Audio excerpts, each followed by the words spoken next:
nous vous bénissons. Nous sommes ensemble. Pour ceux qui nous prennent en marche, le thème que nous abordons ce soir, c'est l'Église face aux déviations des temps modernes ou des derniers temps. L'Église face aux déviations des derniers temps, qui sont des temps de grande modernité, des temps où tout le monde veut être à la mode du temps. Et l'Église est exposée, elle est réellement exposée au conformisme. L'Église veut se conformer.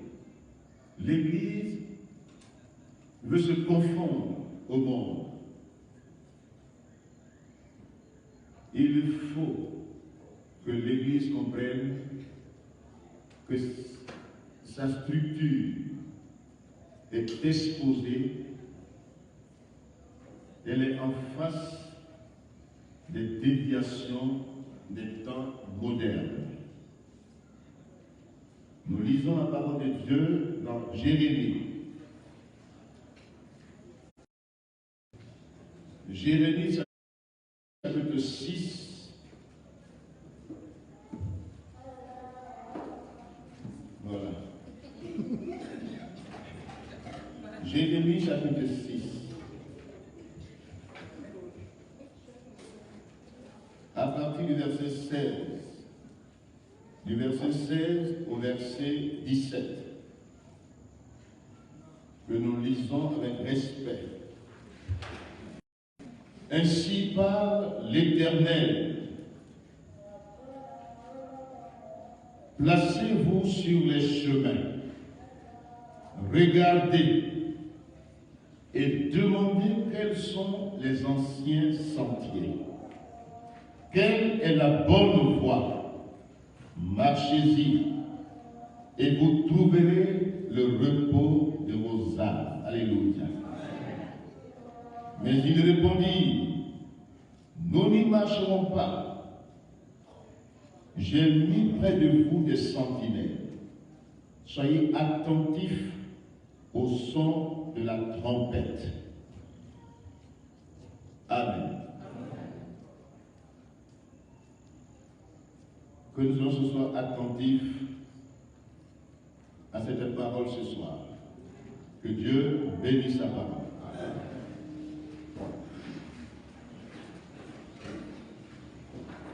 C'est une interpellation du Seigneur qui parle à son peuple de l'ancienne et de la nouvelle alliance. Hier, Dieu parlait au peuple d'Israël. Aujourd'hui, Dieu parle à son Église. Plaçons-nous sur les chemins et regardons ensemble. Demandons-nous quels sont les anciens sentiers.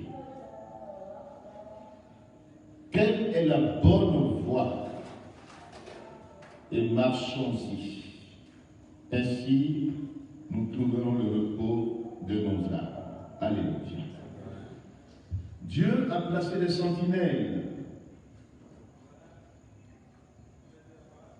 parmi le peuple d'Israël. Dieu a choisi des personnes qui avaient une position et une vision lointaine et qui pouvaient avertir le peuple.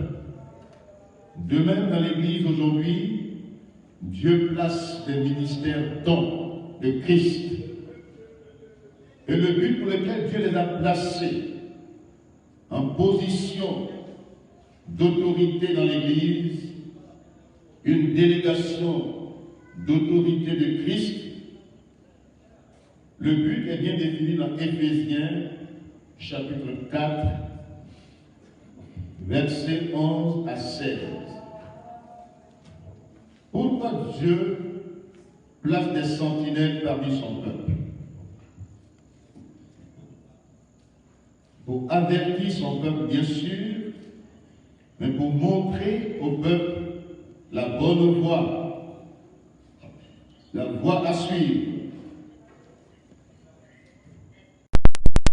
chapitre 4,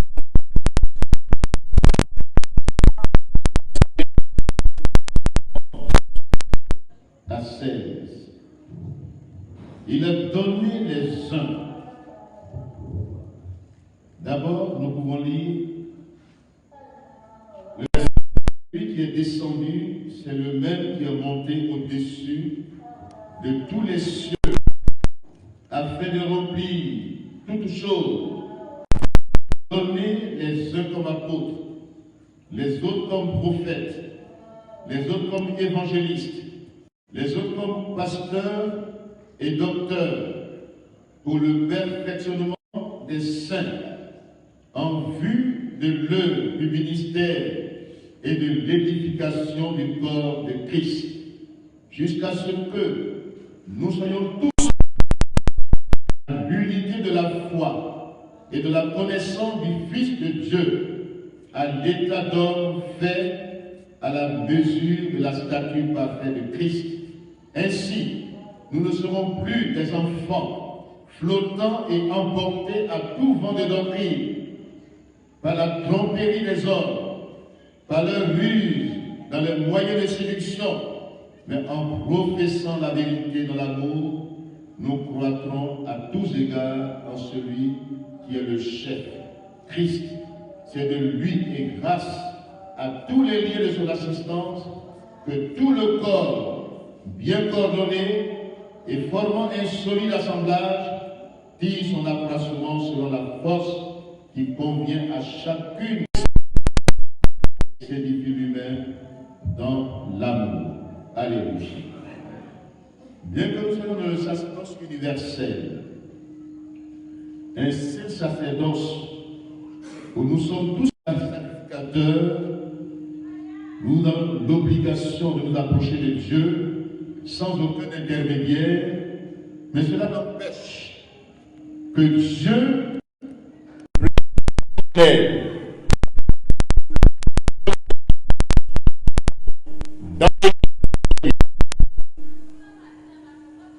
les ministères dont ont été donnés pour un but. Ce but est défini ici.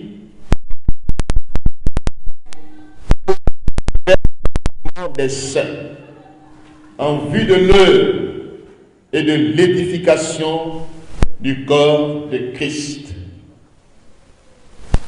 Ainsi, nous ne serons plus des enfants, emportés à tout vent de doctrine.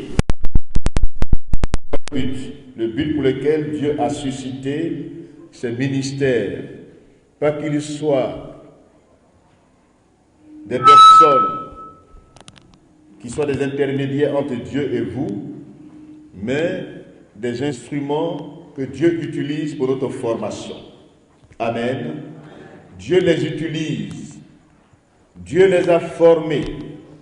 Dieu les a équipés. Ils sont aguerris. Ils sont à des postes de responsabilité.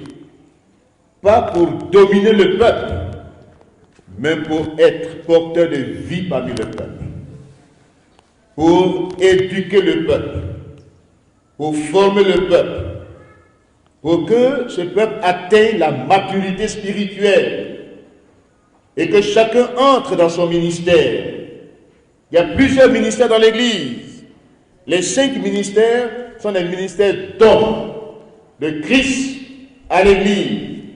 Et ces ministères suscitent d'autres ministères, en les formant, en perfectionnant l'Église, chacun entrera dans le but de sa vie, en devenant chrétien, une pierre vivante dans l'édifice, il puisse trouver sa place dans l'Église et il puisse exercer pleinement cet appel que Dieu lui a adressé.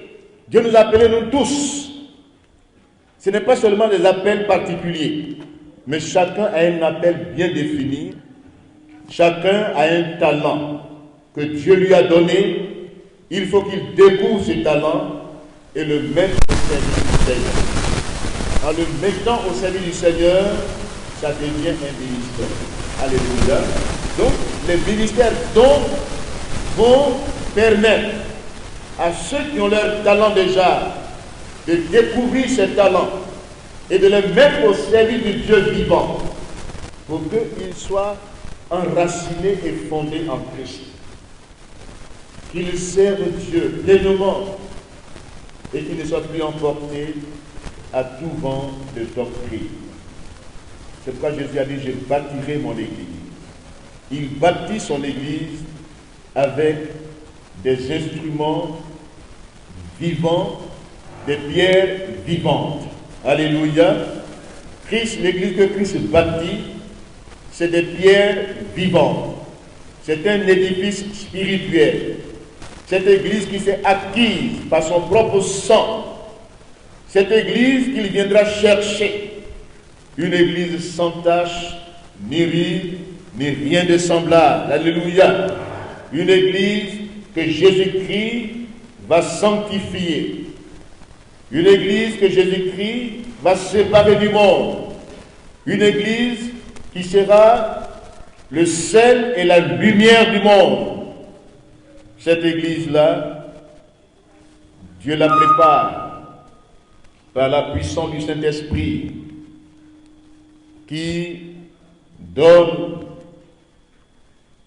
au talent que nous avons la capacité surnaturelle pour que ces talents qui sont naturels entrent dans la dimension de l'extraordinaire avec Dieu. Amen.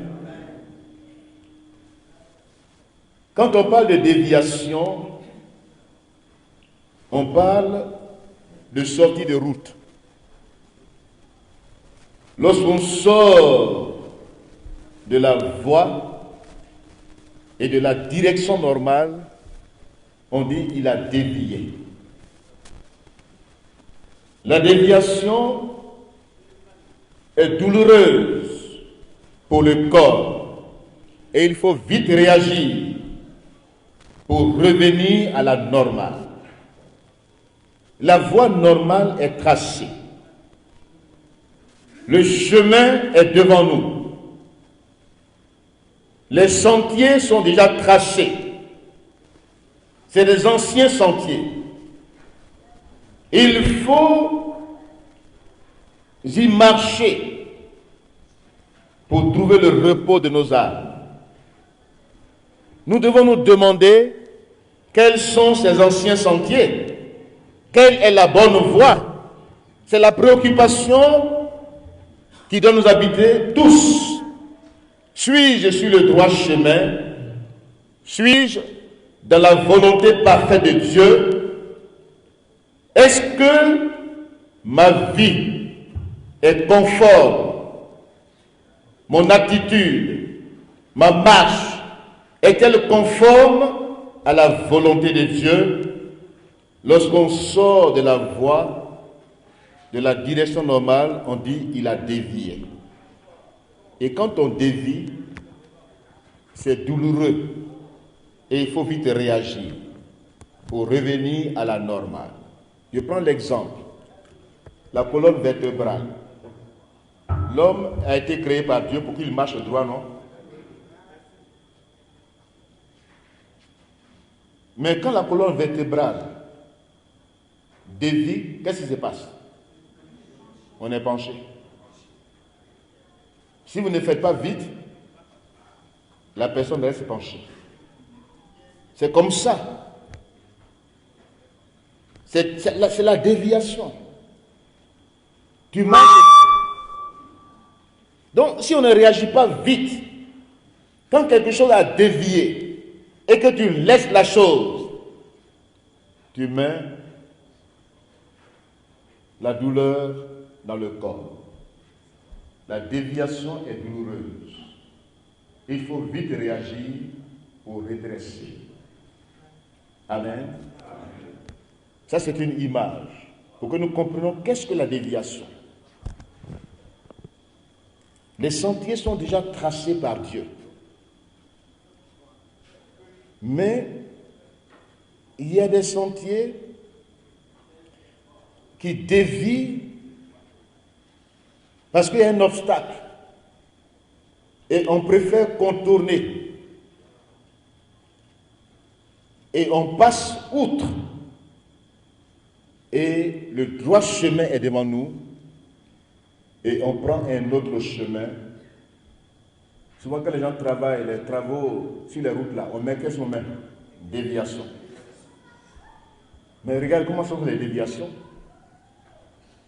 Est-ce qu'on reste dans les déviations? On revient sur le droit chemin. Alléluia. Quand on dévie, c'est la douleur dans le corps. Il faut réagir pour revenir à la normale. Amen.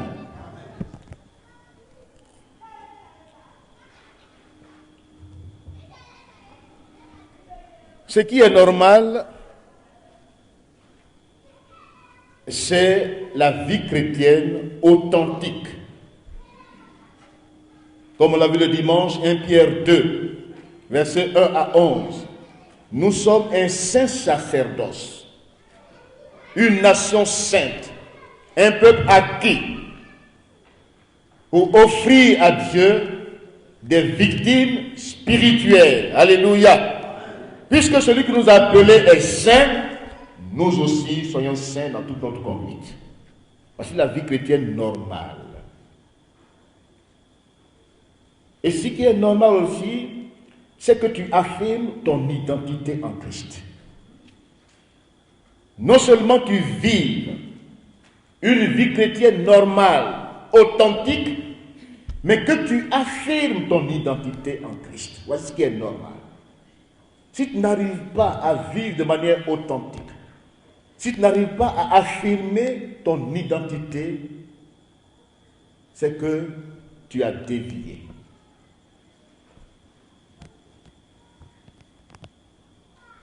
Les déviations mettent en mal notre identité et notre vie chrétienne. Nous perdons la saveur. Notre lumière n'éclaire plus.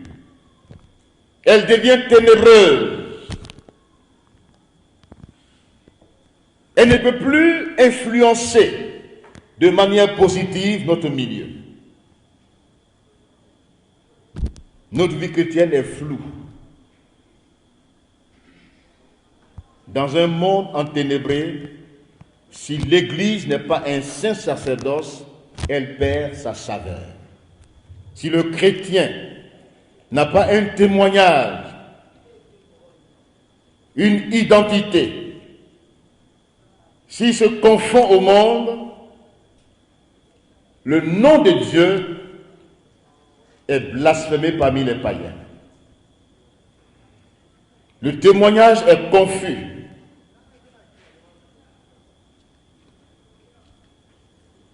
Ma tâche ce soir, en prenant ce sous-thème dans la perspective du retour de Christ, est d'attirer votre attention sur les possibles déviations des temps modernes et de vous donner l'antidote, c'est-à-dire la solution, pour que nous gardions la pureté doctrinale, la saine doctrine. Ce que Jésus a vécu, ce que Jésus a enseigné, c'est cela la saine doctrine. Amen. Ce que les apôtres bibliques ont vécu, les apôtres du Nouveau Testament ont vécu et ont enseigné, c'est là aussi la saine doctrine. L'enseignement qu'ils nous ont donné a de l'autorité. Alléluia. Parce que la doctrine elle-même, c'est un enseignement donné par un maître. Et ses leaders, ses apôtres, ces personnes qui ont écrit sous la dictée du Saint-Esprit, la parole que nous avons dans nos mains, même si Dieu a utilisé des hommes, la Bible est infaillible, elle a l'autorité infaillible. Elle est l'autorité infaillible inhérente.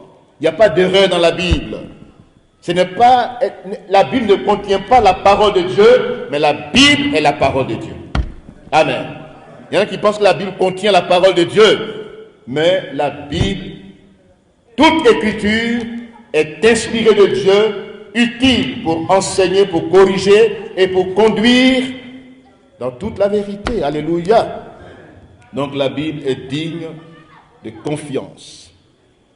Et ces personnes-là, qui ont été poussées par l'Esprit de Dieu, qui ont écrit, c'est poussé par l'Esprit de Dieu qu'ils ont écrit de la part du Seigneur. Et ces paroles, quand quelqu'un vous envoie, vous êtes son secrétaire, les directeurs de société, les personnes qui sont en position d'autorité, ils ont des secrétaires. Mais est-ce que c'est la personne elle-même qui écrit? Elle passe par des secrétaires pour écrire. Et quand les secrétaires écrivent là, on ramène l'écrit à celui qui a ordonné. Et puis qu'est-ce qu'il met? Il met sa signature. Il met son sceau. Est-ce que quand tu reçois la lettre, tu vas dire que c'est la secrétaire qui m'a écrit? Le directeur m'a écrit.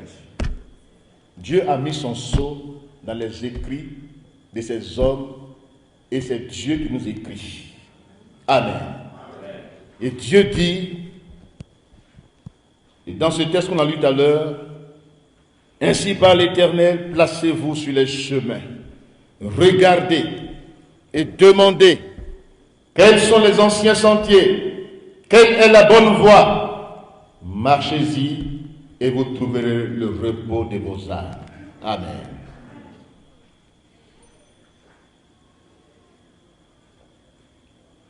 Je parlerai ensuite des différentes sortes de déviations. La première partie, les différentes sortes de déviations actuelles.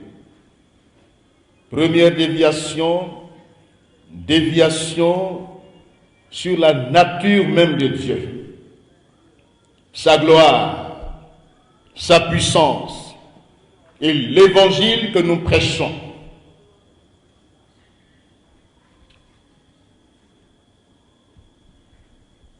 Déviation d'abord sur la nature de Dieu. Ce Dieu grand, incompréhensible, insaisissable, ce Dieu invisible s'est révélé de manière parfaite. Amen. Dieu n'est pas loin. Dieu s'est révélé. La révélation générale de Dieu, c'est dans la nature. La révélation spéciale de Dieu, c'est sa parole. La révélation spécifique de Dieu, c'est Jésus-Christ. Ce Dieu triunitaire, Dieu le Père, Dieu le Fils, Dieu le Saint-Esprit, ce Dieu vivant, qui est dès la création, au commencement, Dieu. La Bible affirme l'existence de Dieu. La Bible n'avance pas des arguments philosophiques pour dire est-ce que non. La Bible affirme qu'au commencement, Dieu est là. Alléluia. Donc, Dieu créa. Par quoi Dieu a créé? Ou par qui il a créé? La parole éternelle. Cette parole qui s'est incarnée en la personne du Christ. L'Esprit de Dieu se mouvait sur les eaux. Et c'est là que Dieu a parlé. Alléluia. Donc, le nom de Dieu, le premier nom de Dieu qui est, dès le début de la Genèse, nous pousse déjà à connaître que ce Dieu-là, qui dit « créons l'homme », créons l'homme. Il n'a pas dit « je crée l'homme », il dit « créons l'homme à notre image ». Hein? C'est un pluriel. Et son nom, Elohim, c'est un pluriel. Cela sous-entend déjà la triunité de Dieu. Dieu est Père, Dieu est Fils, Dieu est Saint-Esprit. Ce n'est pas trois dieux, mais le seul Dieu qui s'est révélé à nous en trois personnes bien distinctes et coexistantes, qui agissent toujours ensemble. C'est un mystère, mais il faut le saisir. Il faut le saisir. Ce n'est pas trois dieux. On n'adore pas trois dieux. Dieu unique qui se révèle. Alléluia. Qui se révèle.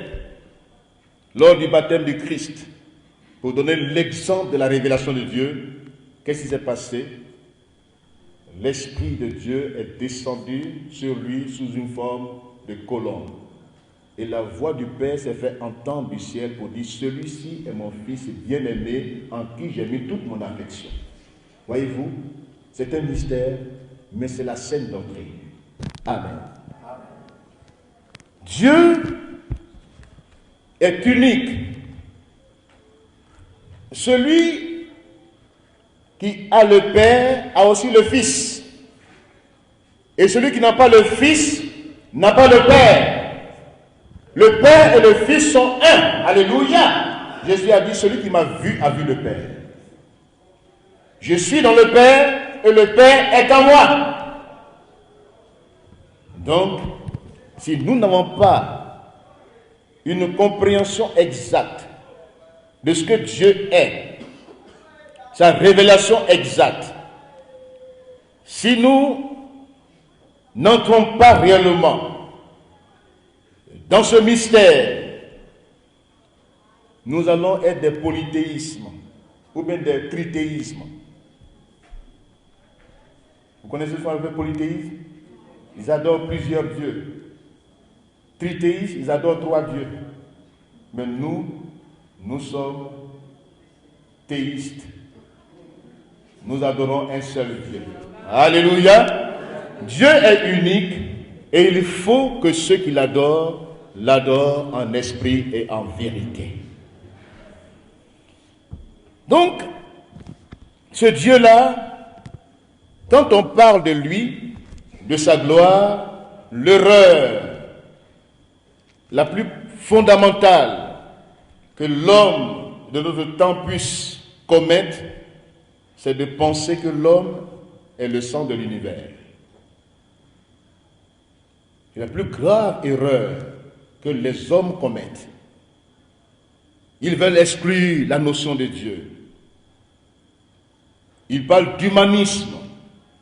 Et il y a un évangile aujourd'hui qui est prêché, qui met l'accent sur l'homme, comme si l'homme était Dieu. L'homme parle de sa gloire, de son honneur, de sa puissance.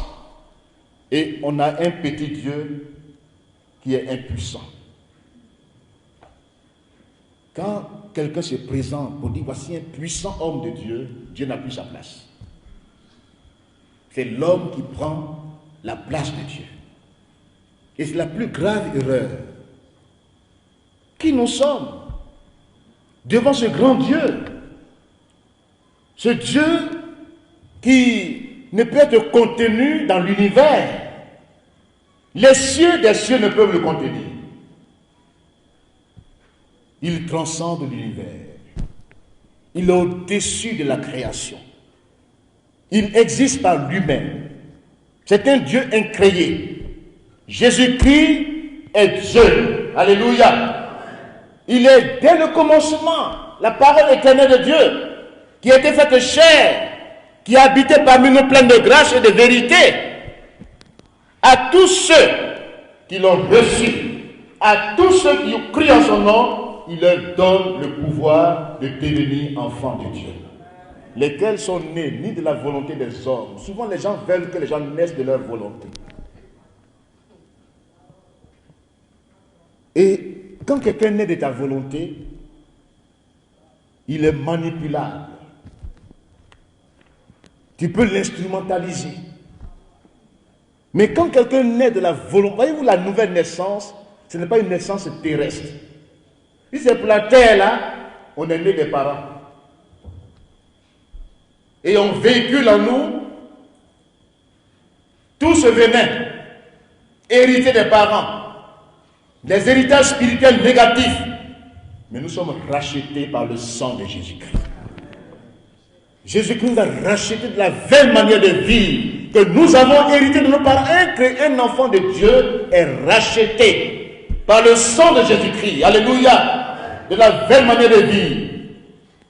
Mais l'évangile que nous prêchons aujourd'hui, c'est un évangile qui met l'homme au centre, la gloire de l'homme. Et c'est un évangile impuissant, incapable d'expier les péchés, On présente un Christ sans force, un Christ limité, un autre évangile, un autre esprit qui n'est pas le Saint-Esprit, incapable de délivrer les pécheurs. C'est quel évangile nous prêchons? Non seulement la nature de Dieu, nous dénaturons ce Dieu grand, tout puissant. C'est la plus grande déviation des temps modernes. On dénature Dieu, on limite Dieu, on le met au même titre qu'un homme. On envoie Dieu, on envoie le Saint-Esprit. Saint-Esprit attrape. Comme si tu envoyais ton chien. Voici les prédicateurs des derniers temps. Dieu n'y est pas, c'est un autre évangile. Ce n'est pas Jésus-Christ de Nazareth. Ce n'est pas le Saint-Esprit. Et c'est pourquoi nous avons des difficultés d'avancer. Les mêmes problèmes que le monde a, l'Église a les mêmes problèmes. Parce que nous n'annonçons pas l'évangile de Jésus-Christ réellement. Nous avons dévié de l'évangile. Cet évangile que l'apôtre Paul présente dans 1 Corinthiens 15, versets 1 à 3. Il dit cet évangile-là que je vous ai présenté, je l'ai d'abord reçu. Alléluia. Quand Paul a fait la rencontre avec le Christ, qu'est-ce qui s'est passé? Est-ce qu'il était resté le même? Non. Non. Il a rencontré le Christ sur le chemin de Damas. Que Dieu nous donne notre chemin de Damas. C'est ce qui nous manque aujourd'hui. Il n'y a pas de chemin de Damas aujourd'hui. C'est un évangile dénaturé. Un évangile dilué. Que nous prêchons sans puissance. Où l'homme est au centre. Où on fait du roman chaud. On est au centre des choses. Non, ce n'est pas l'évangile. Ce Christ-là, quand on le rencontre réellement, on n'est plus la même personne. On n'est plus la même personne. C'est étonnant que des gens se disent chrétiens et ils sont encore esclaves de certains péchés. Or, la Bible dit, si le Christ t'a franchi, tu seras réellement libre. Mais qui t'a franchi? Et puis toujours esclave du péché. Limité quelque part. Si l'homme est faible, qui t'a dit que tu es faible? Que le faible dit, je suis fort. Mais ton Dieu ordonne que tu sois puissant. Mais d'où vient cet évangile que nous prêchons qui est limité, qui limite un Christ impuissant d'expier le péché? C'est quel Christ? L'apôtre Paul a trouvé et dit, ah, il y a un autre Christ. Galates 1, verset 1 à 10. Il dit, il y a un autre évangile. Il y a un autre esprit. 2 Corinthiens 11, verset 4. C'est pourquoi tous ceux qui disent Christ là, il faut voir c'est quel Christ ils prêchent. Si c'est un Christ de dépendance, pour dépendre d'eux, pour dire que c'est eux qui sont intermédiaires entre Dieu et moi, que je dépends d'eux, que tous mes problèmes sont à leurs pieds, ce n'est pas l'évangile. Ce n'est pas l'évangile. Regardez l'eunuque éthiopien avec Philippe. Quand il a pris l'eunuque, il a baptisé l'eunuque, qu'est-ce qui s'est passé? Dieu l'a enlevé. L'eunuque partait libéré totalement. Il était un instrument de réveil en Éthiopie. D'où vient aujourd'hui que nous sommes dans un contexte où des gens qui entendent l'évangile, qui refusent de soumettre leur vie à Christ, ils refusent de soumettre leur vie à Christ, ils résistent à l'évangile. Quand Dieu parle ici, il dit, placez-vous sur les sentiers, marchez-y. Qu'est-ce qu'ils ont dit? On ne marche pas. On ne court pas les sentinelles. Quand ils prêchent, les gens ne t'écoutent pas. Même dans la salle, quand ils te regardent, tu connais la résistance dans leur cœur. Et c'est des murs dressés qui sont en face de toi. Que ces murs-là soient brisés ce soir au nom de Jésus-Christ. Que ces murailles soient renversées. Que les forteresses que Satan a dit dans nos cœurs, qui s'opposent à la connaissance du Dieu vivant, soient renversées. Et que nos pensées soient amenées captives à l'obéissance de Christ. Laissez Jésus-Christ vous vaincre. Ne résiste pas à Dieu. Tu es là qui résiste à Dieu. Tu dis c'est mon quartier, c'est ma vie privée. Mais ta vie privée va te fatiguer. Venez à moi, vous qui êtes fatigués et chargés. Je vous donnerai du repos. Et nous, souvent, les gens qui n'ont pas eu de repos, nous, on les soulage. Quand Dieu ne les a pas soulagés, nous on les soulage. Mon fils, ma fille, on tape sur leur épaule. Mon fils, ma fille, Dieu avec toi.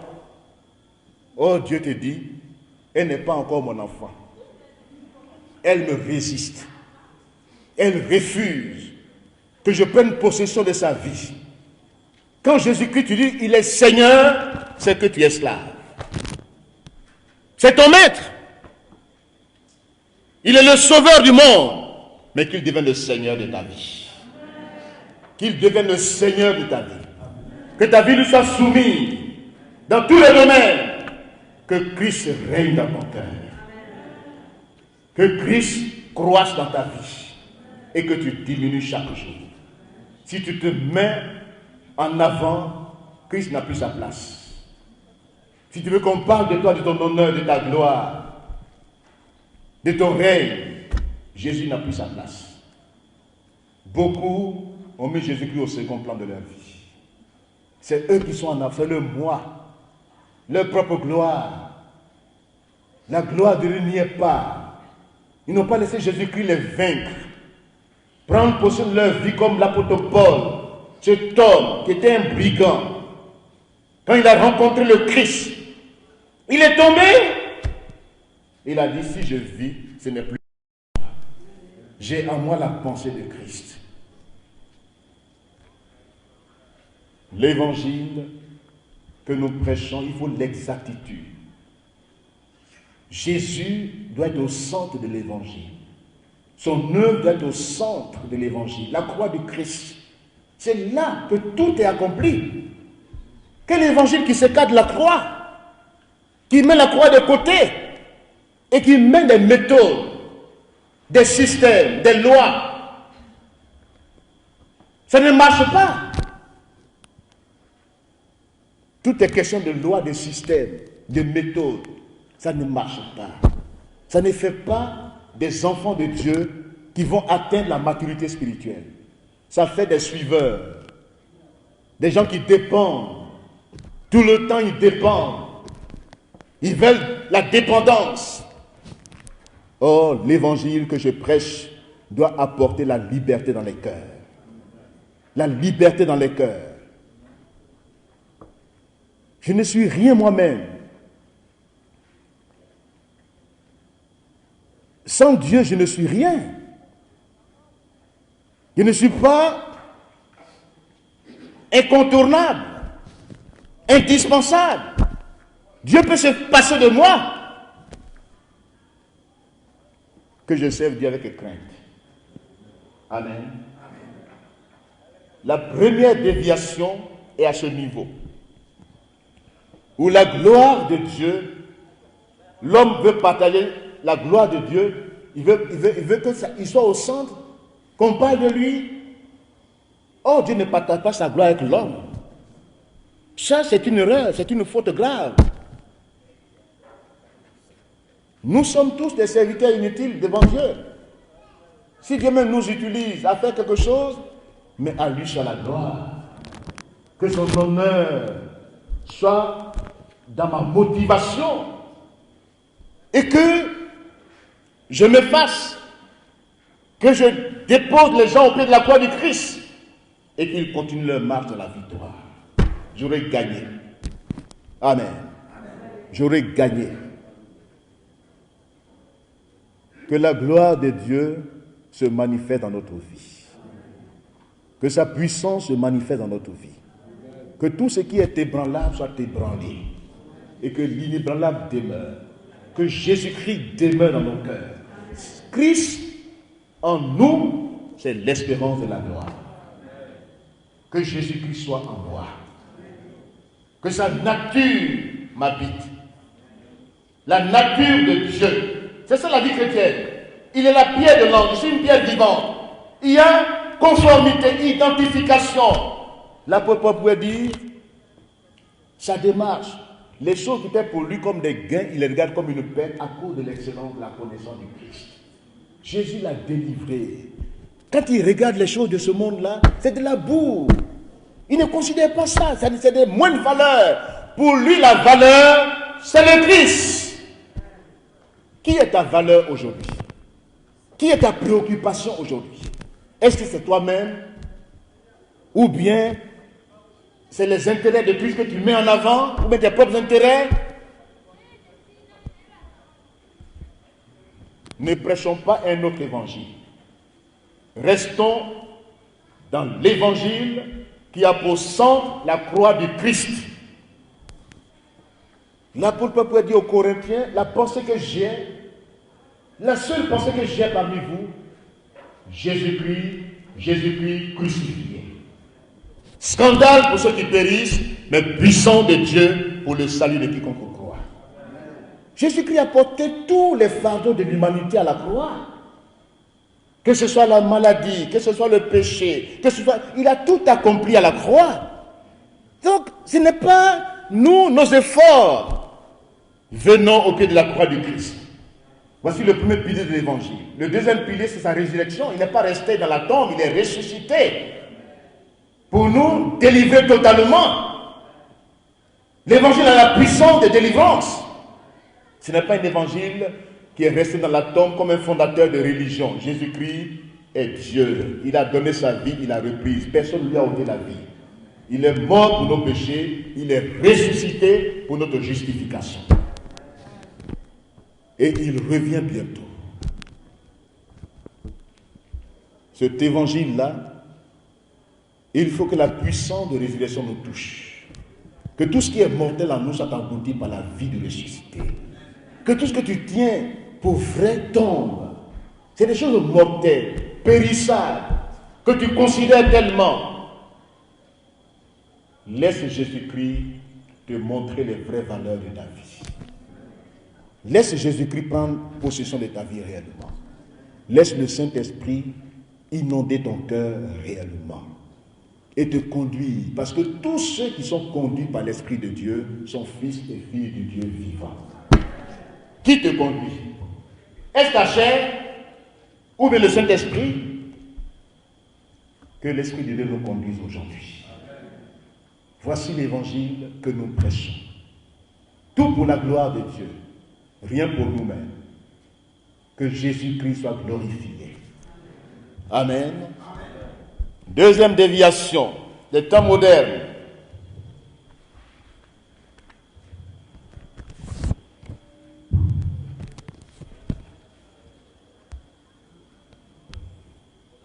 Déviation du plus grand besoin de l'homme. Sur le plus grand besoin de l'homme. Quand vous êtes malade, le médecin fait un diagnostic pour découvrir le mal. Si nous voulons être en bénédiction aux autres, nous devons connaître le plus grand besoin pour le partager. À quel problème Dieu s'est attaqué en envoyant son Fils dans ce monde à mourir à la croix? Le plus grand problème de l'humanité, c'est quoi? C'est le péché. Mais si nous mettons d'autres priorités et que les choses secondaires, nous les mettons en avant, mais les gens passent à côté du plus grand besoin. Les gens mettent les choses secondaires, des techniques de développement, des méthodes. Les développeurs, ils sont pleins de prédicateurs développeurs. Ça marchera, mais ça affaiblit le corps de Christ. Et la faiblesse spirituelle. Aussi longtemps que quelqu'un est esclave du péché, il n'a pas connu le Christ. Quels sont ces prédicateurs de l'évangile? Ils ne sont même pas délivrés, ils veulent délivrer les autres. C'est quand on est délivré soi-même qu'on peut prétendre délivrer les autres. Parce qu'ils ont des techniques de développement et c'est ce que le monde cherche.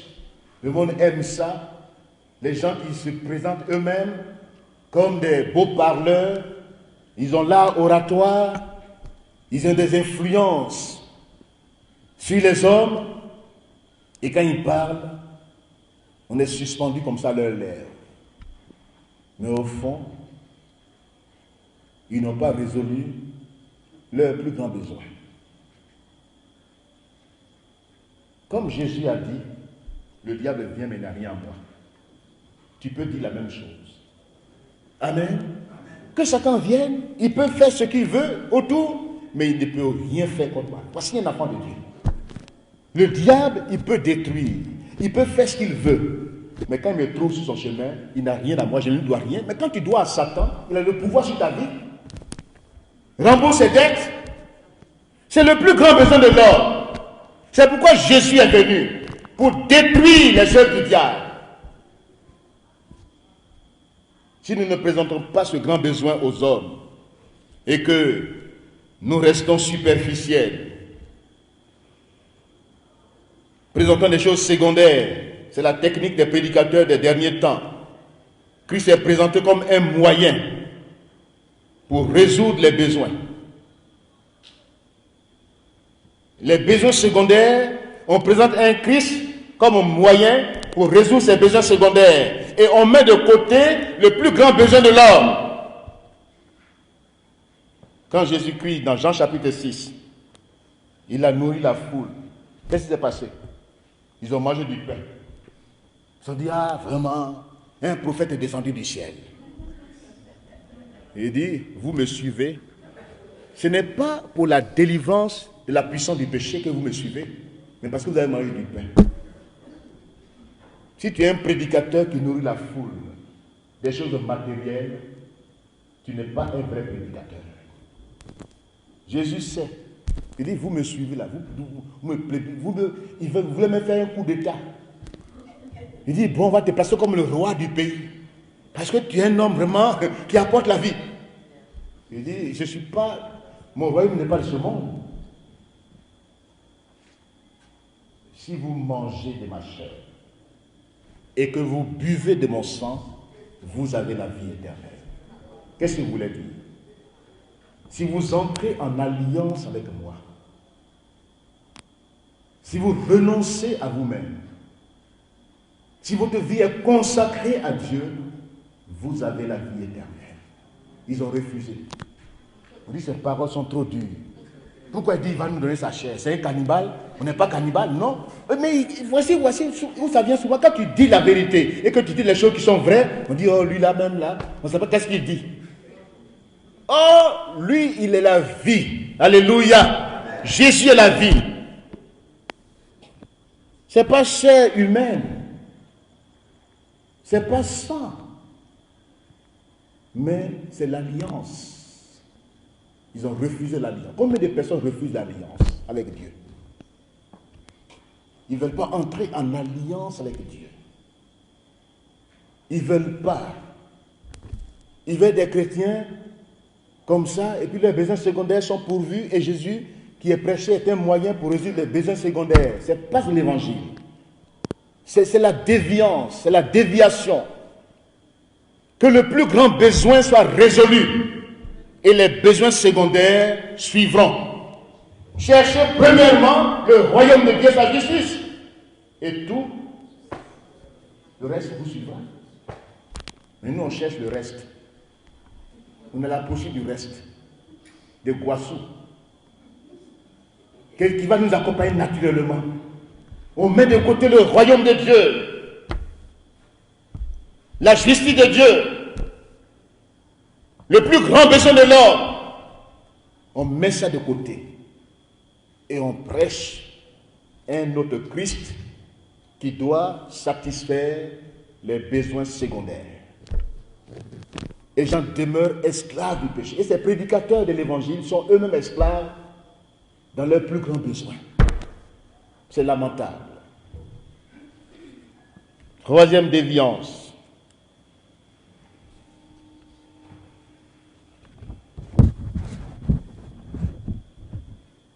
Déviation sur la foi.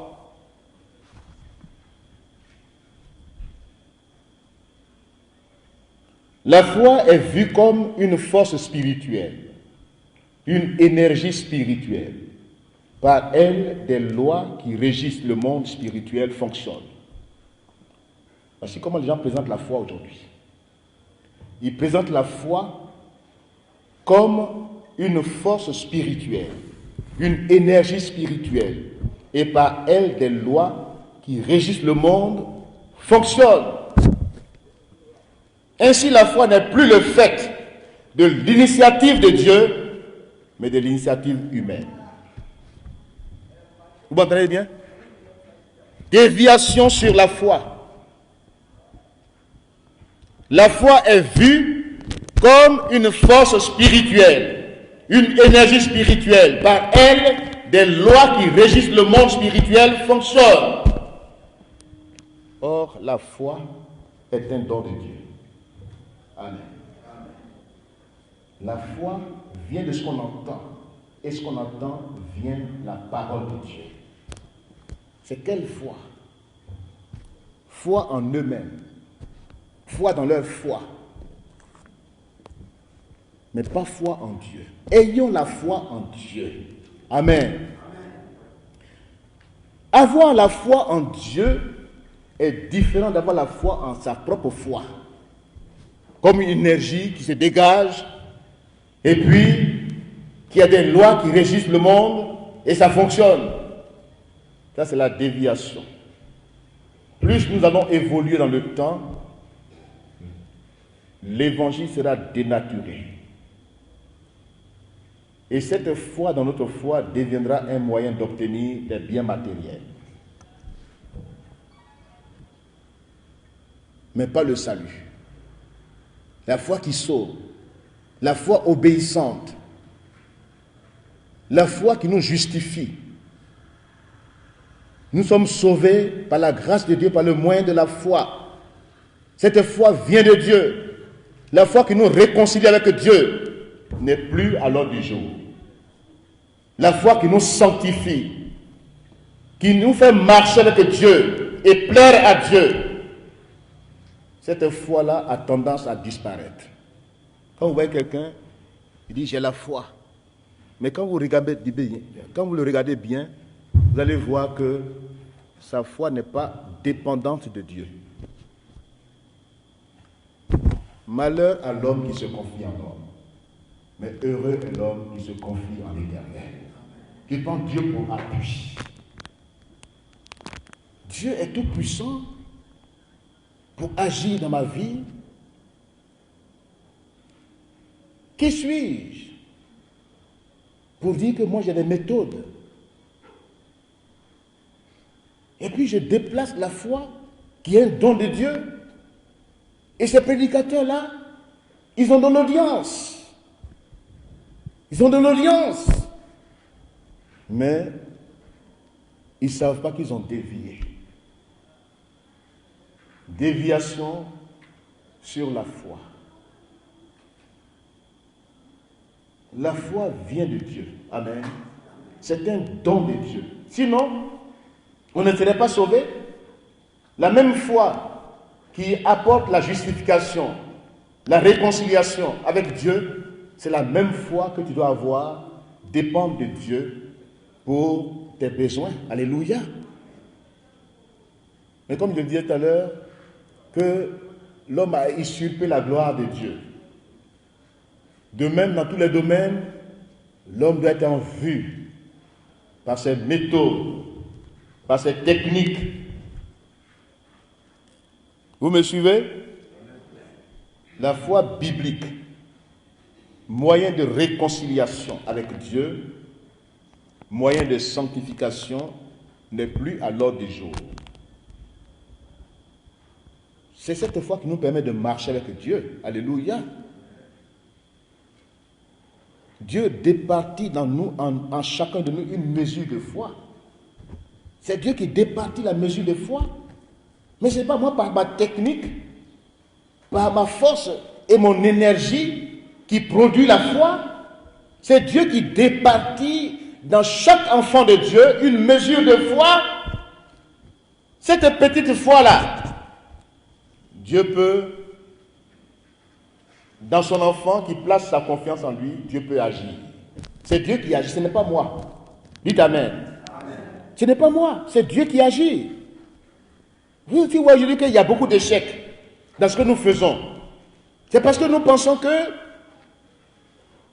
par la foi, cette énergie spirituelle qui est une méthode pour réussir, c'est ça qui produit beaucoup d'échecs.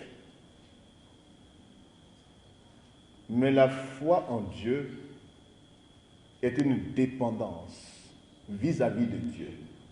Amen. Combien dépendent de Dieu réellement?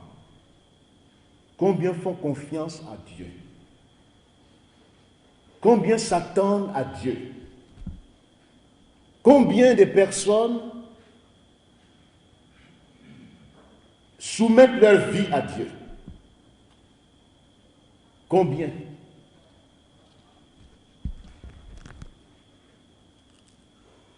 Déviation sur la prière.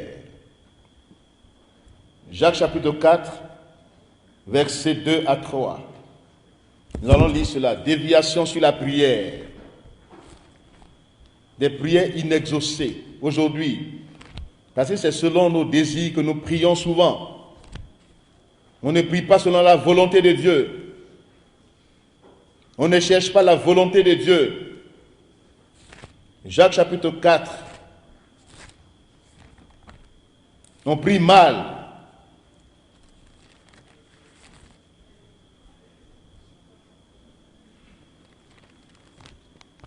D'où viennent les luttes et d'où viennent les querelles parmi vous? N'est-ce pas de vos passions qui combattent dans vos membres?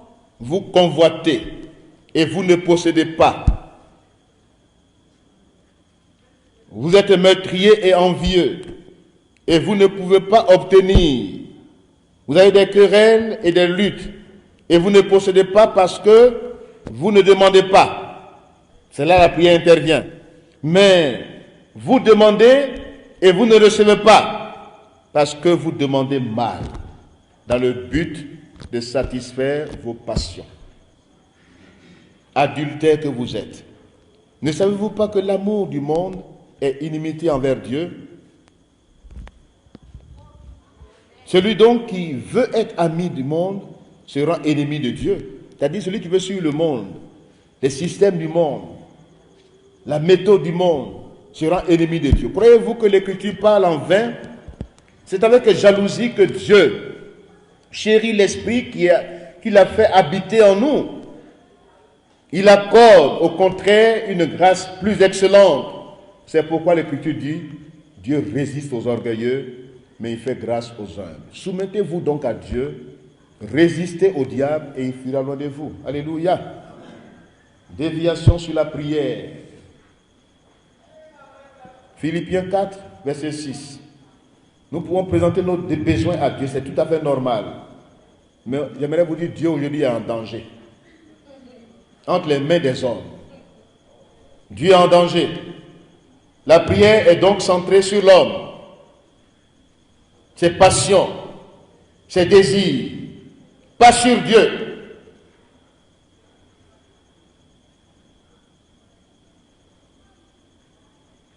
Les prédicateurs, la plupart, mettent l'accent sur les intérêts égoïstes et manipulent Dieu et excluent la souveraineté de Dieu. À faire ou à ne pas faire. Alléluia. Dieu peut faire et ne pas faire. Mais ça, on n'accepte pas ça. On n'accepte pas ça. Dieu est souverain. Et quand je m'approche de Dieu, que ta volonté se fasse. Amen. Jésus, quand il prie à Gethsémane, qu'est-ce qu'il a dit? Non pas ma volonté, mais que ta volonté se fasse. Mais d'où viennent les hommes aujourd'hui qui disent leur volonté va s'accomplir? Et ils luttent avec Dieu. Même quand Dieu dit non, ça c'est pas bien pour toi. Tu me donnes ou tu ne me donnes pas. Dieu est en danger. Il menace Dieu même. Déviation sur la prière.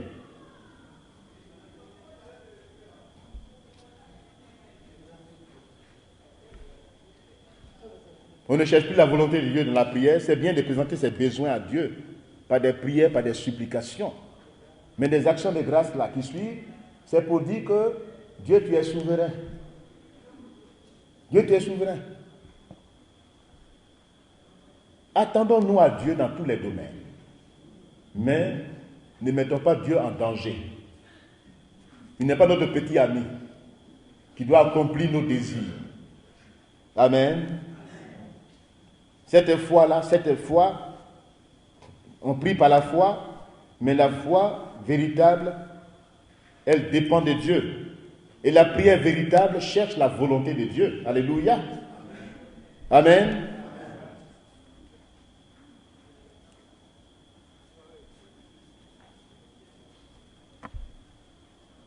La prière, loin d'être un monologue, est un dialogue avec Dieu. Amen. Quand tu parles à Dieu, il faut que Dieu te parle. Amen. Ce n'est pas toi seul qui parle. Tu parles. Fais ça. Sinon, tu vas voir. Combien écoute Dieu dans la prière? Combien cherche la volonté de Dieu? Combien, après avoir parlé à Dieu, garde le silence pour l'écouter? Mais souvent, ils vont devant Dieu avec des idées arrêtées. Parce que dans leur tête déjà, tout est arrêté. Il faut que Dieu accomplisse ça. Parce que leur foi leur dit que ça va marcher. Ils vont devant Dieu avec leur volonté. Mais prions selon l'Esprit de Dieu. Amen. L'Esprit de Dieu sonde les profondeurs de Dieu. Et nous donne la pensée de Dieu. Discernons la pensée de Dieu dans notre marche chrétienne. Amen. Dieu peut me dire non quelque part. C'est pour mon bien. Ceux qui ne disent pas non à leurs enfants, ils n'aiment pas. Vous m'entendez bien? Tu ne dis pas non à ton enfant. Tout est oui. Mais tu l'amènes où?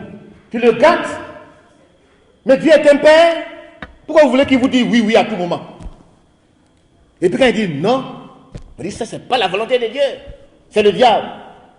Mais...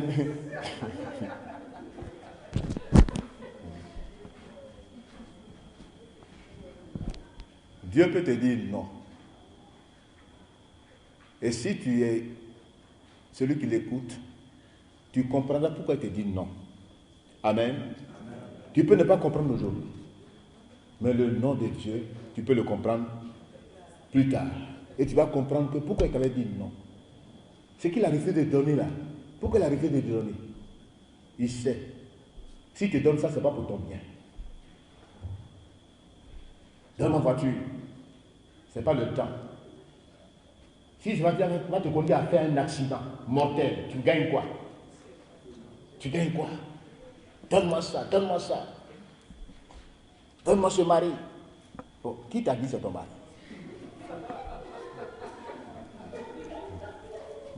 Que Dieu nous aide. Déviation sur la prière. Dieu est en danger dans nos mains. Déviation sur les offrandes. Combien de personnes manipulent le peuple par les offrandes? Ils ont des méthodes d'escroquerie. Ils mettent les gens dans des dépendances et ils les instrumentalisent. Ils ont des lois. Loi de la compensation qui motive les croyants à donner. Ce n'est pas mauvais, mais faisons attention. Ne limitons pas Dieu. Dieu n'est pas un homme d'affaires. Pour dire tu as fait placement d'argent, ça va produire. Hein? Quand on donne à Dieu, on ne doit pas d'emblée s'attendre à ce qu'il nous rembourse. Amen. Donner à Dieu, c'est un acte de louange et d'adoration. Exhortons le peuple à louer Dieu, à l'adorer en donnant. Avoir les priorités. Mais ce n'est pas forcément que quand tu as donné, Dieu est un multiplicateur de billets, de banques, c'est faux. C'est faux. Ce n'est pas l'évangile. Ce n'est pas l'évangile. Je donne à Dieu par amour. Je donne au-delà. Je vois les priorités dans l'église. Je donne. Mais si je donne à Dieu, Dieu se souviendra de moi. Amen. C'est ça qu'il faut enseigner. Dieu va se souvenir de moi parce que je lui donne avec amour. Mais si on met des lois devant, pour dire cette loi-là, c'est une loi. Loi de la compensation. Si tu donnes Dieu est un multiplicateur de billets. Vraiment, Dieu est en danger. Que Dieu nous aide. Et ces gens de prédicateurs-là, ils prospèrent. Prospérité pour eux, mais pauvreté pour le peuple. Et les gens regrettent souvent parce qu'ils s'attendent à ce que ça se multiplie. Et puis ça ne se multiplie pas souvent. Et ils regrettent. Il y a quelqu'un qui s'est approché de moi un jour, il a dit, j'ai fait une offrande sanglante. On m'a dit de faire une offrande sanglante. J'ai dit, ah, d'où ça vient encore? Fais une offrande sanglante. C'est-à-dire, il faut que tu te saignes, que le sang coule. Et puis ils ont des taux, hein, qui mettent offrande sanglante, 500 000, 1 million, offrande sanglante. Le monsieur, il a fait offrande sanglante, il est parti avec le regret. Il a regretté. Je l'ai récupéré. Il n'allait plus à l'église. Je l'ai récupéré dans le quartier où je suis. Il m'a dit, pasteur, vraiment, je regrette. On m'a dit, fais une offrande sanglante. Ce jour-là, si tu fais l'offrande sanglante, ça va débloquer toutes tes situations. Au contraire, il s'est enfoncé. Ne mentons pas. Ne soyons pas des escrocs. Combien de personnes, une offrande, 2 offrandes, 3, ça va où? Est-ce que c'est pour servir Dieu, mais c'est pour tes poches? Droit d'onction. C'est quel droit d'onction? Et c'est les mêmes personnes qui vendent des bouteilles d'huile. Ils vendent des bouteilles d'huile pour dire qu'il y a l'onction dans l'huile. À des prix, des bouteilles d'eau qu'ils vendent. Quand les gens ne sont pas enseignés, quand les gens ne sont pas assis dans la saine doctrine, c'est eux qui croient à ces choses-là. Qui croient à ces choses. Bouteille que je peux acheter dans la boutique là, 100 francs, on dit 10 000 francs, je paye. Je gagne quoi dedans? Dans la bouteille? Parce qu'on aime les charlatans spirituels, les devins, les manipulateurs, c'est eux on aime. On veut matérialiser Dieu. On veut le mettre dans une petite bouteille. Mon Dieu est grand. Il n'est pas dans une bouteille. Il n'est pas dans une bouteille d'huile. La prière au nom de Jésus-Christ suffit. Amen. Parce qu'une vérité sortie de son contexte n'est plus, c'est un prétexte de séduction. Et aujourd'hui, vous voyez les gens, ils ont des bouteilles d'huile dans leur petit sac, ils se promènent. Ils font l'onction d'huile partout, sur les portes. Je dis, c'est le sang. Ben, vraiment, c'est terrible. Voici notre temps actuel là, on a la contrefaçon des doctrines bibliques. Satan contrefait ce que Dieu fait. Et ils ont dit un verset de la Bible pour dire, bon, priez pour les malades en les oignant d'huile, mais l'onction d'huile est différente de l'huile d'onction. Vous m'entendez bien? L'onction d'huile est différente de l'huile d'onction qu'on vend. On prie sur la bouteille et on dit voilà, Dieu est descendu dedans. Maintenant, va avec ça maintenant, comme un fétiche. Il y a beaucoup de féticheurs parmi nous. Que Dieu nous aide. Ce soir,